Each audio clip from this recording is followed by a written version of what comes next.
आइए दोस्तों, आज हम सीखते हैं भाषा और व्याकरण। यानी व्याकरण किसे कहते हैं।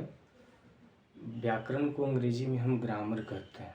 जैसे व्हाट इज ग्रामर कहते हैं, व्याकरण किसे कहते हैं, और हिंदी में इसको कहते हैं व्याकरण किसे कहते हैं, और इंग्लिश में व्हाट इज ग्रामर। तो यहाँ लिख देते हैं हम भाषा और व्याकरण। भाषा और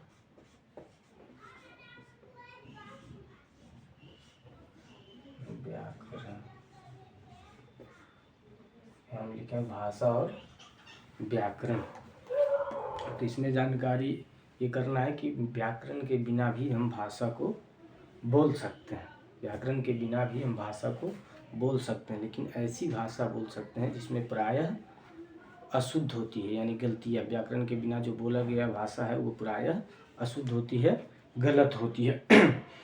भाषा शुद्ध भाषा लिखित या मौखिक के लिए व्याकरण की जानकारी होना अति आवश्यक है। शुद्ध भाषा लिखित या मौखिक के लिए व्याकरण की जानकारी होना अति आवश्यक होती है।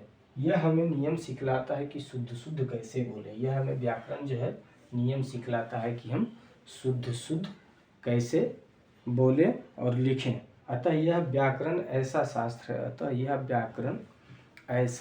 शास्त्र है जिसके अध्ययन से शुद्ध बोलना, लिखना, पढ़ना आता है।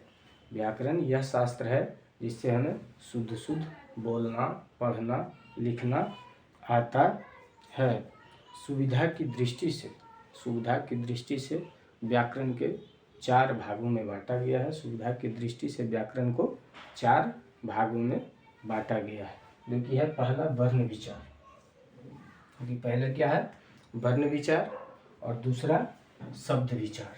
दूसरा है शब्द विचार, पहला वर्ण विचार और दूसरा शब्द विचार, और तीसरा जो है वाक्य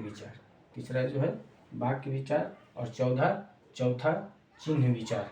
चौथा क्या है, चिन्ह विचार। व्याकरण 4 भागों में बांटा गया है: वर्ण विचार, शब्द विचार, वाक्य विचार और चिन्ह विचार।